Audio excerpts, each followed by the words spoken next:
because it was something that had to be done once. So there's no reason for them to actually go back and fix it.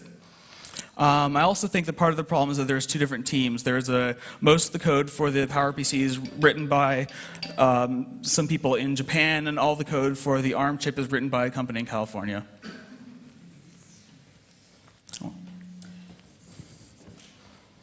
Hi, my name is Michael Style.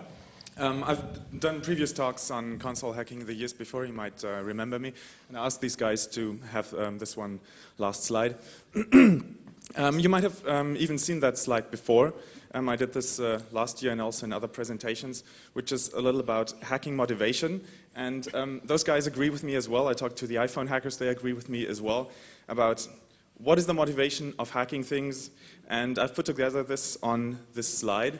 This summarizes all the gaming consoles and other embedded systems that have security built in the last 7-8 years or so, up to, well, the latest one, the iPhone. And the security has been increasing, well, not on all the systems, but Xbox 360 and PS3 are pretty strong. The Wii not as strong. And, well, the stronger systems took longer to hack than the easier systems, obviously. But there's one that has not been hacked, which is the PlayStation 3. And all of them, except for the very early PlayStation 2, have been hacked by people who were interested in running Linux or running homebrew software or in other ways opening the system for their own code, for their own hacks. Not for piracy, not for copying, not for breaking encryptions of TV or in case of the iPhone, it's also been homebrew and using it internationally as opposed to avoiding contracts.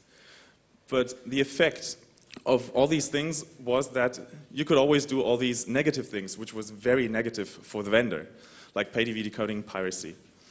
So what they should have learned out of this is that you should always have separate security systems, one that protects your system against piracy, but does not necessarily lock out people from running their homebrew code.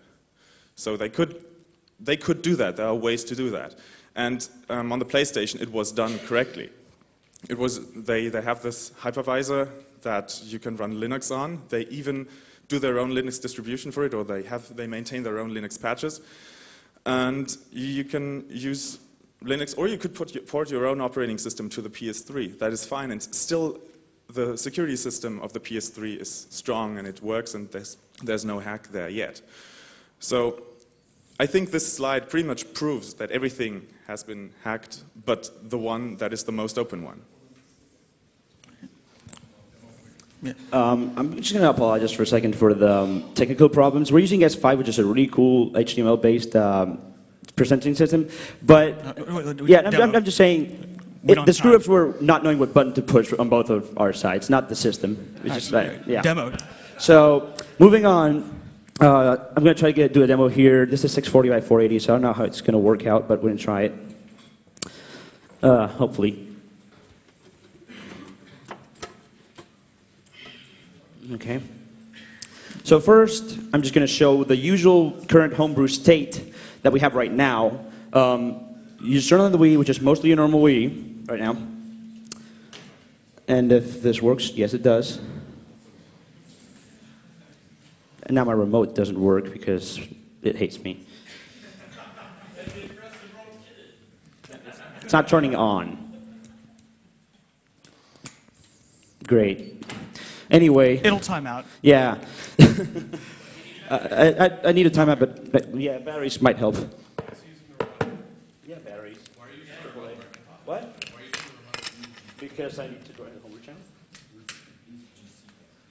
Not for the homebrew channel, then. Go in order. Doesn't matter, just do it. Thank you. Anyway. Thank you. So we have this little channel that I'm going to show you later, but we're working on, this is all using Nintendo stuff. This is using iOS, this is using their, we have our own APIs, but it's using the same system. It's written like a game. The main issue with that is you can't run your own code everywhere, like the Starlet. So what we're doing is we're actually replacing Boot 2? Okay, there we go. So this is our current homebrew state. So this is our system menu. And what we have here is the homebrew channel. No sound, but oh well. We wrote this. Yep. Yeah. It took a while, but yeah.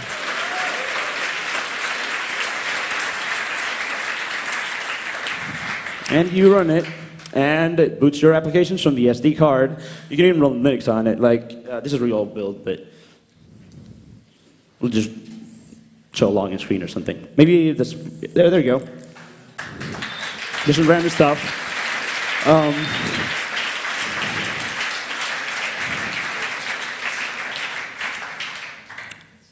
The issue with these is that this Linux is actually still running under IOS. It's running on the PowerPC only, kind of proxying through IOS, but it's very limited. No network, USB is kind of dodgy, all that stuff. So we wanted to improve on this, and we're working on replacing all of the code as soon as we can in the boot sequence with our own code. What we came up with is with replacing boot 2, which is the first bootloader that we can touch. And that's what I'm going to show you right now. This is custom code, as much custom code as ever possible on the Wii. You can't get any better than this. So actually I have a little LCD screen, some debugging stuff in here, and it should boot. Maybe, Called boot possibly. me. We just screwed up the video mode, so I'm not sure this is going to work. So just press A. Yeah, it should boot either the system menu or the homebrew channel. We did this about, while the talk was already going on, it was finished, so apparently we have some issues, but you can go down to the Hack Center and watch it work there, because we're doing really ugly things to get this to work right now here. The point of this, though, is the only, we shouldn't be able to do this. The only reason that we were able to do this at all is that they've neglected to patch this boot 1, the thing that their little rescue plan for the factory. They've neglected it for a year, so we can still do this on 30 million Wii's at least. They fixed it in Korea at least for some or all Korean Wii's, but. So we have some time, a brief few minutes for any questions. From the audience?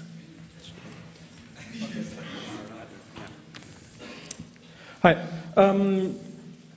Your colleague asked for the manufacturers to keep the devices open so that you can run homebrew software, but I don't think that's very realistic, because as you stated at the beginning, with selling the items, they actually lose money, and if you would buy it and they lose money and then run your homebrew software, the way that Sony handled this, the question was that why should manufacturers let you run your own code if it's code you wrote and that means you don't buy games? The way that Sony handled was you can use almost all the PS3 hardware, but they restricted just enough so that you can't really run a nice game with it. There you go. Yeah. One second. I was neglecting to show the debug output, which was holding up that thing. There we go. Yay, boot me.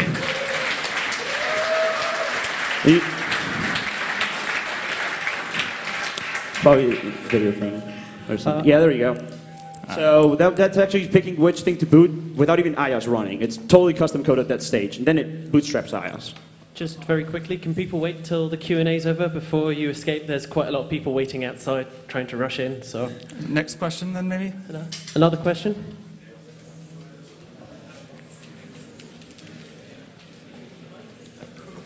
You said that first BIOS is runtime programmable.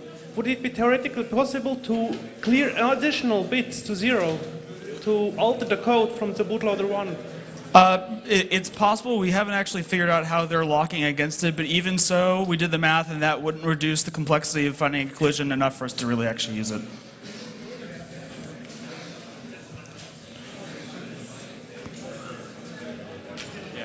Hi. People, can you please be quiet if you're going to actually leave? So you've managed to dig a few keys out of the console.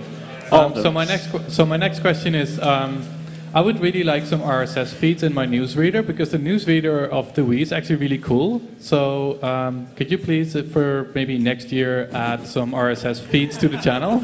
Well, we'll look into it. Yeah. Actually, I know how to use stuff. It has its own RSA signature, which might actually be a real RSA implementation. So you might have an issue there. That's re-implemented in the PowerPC. But it might be wrong too. We don't know. It seems like Nintendo invested a lot of effort in preventing unsigned code, but it seems like they didn't do a lot against just simple DVD drive attacks. Yeah. Why is that? The drive is outsourced.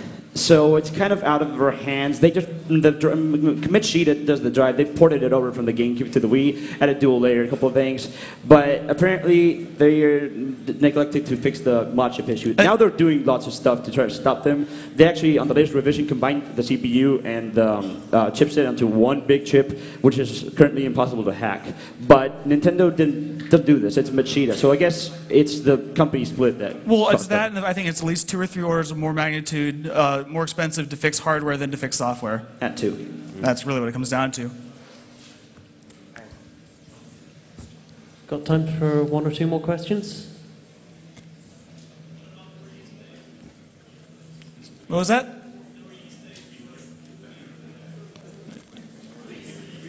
Release date of BootMe. No release date. We don't When give it's out done. release dates. Yeah, when done. That's the release date. Okay, if there's no more questions, I'd like to thank the 2 speakers again. Thank you.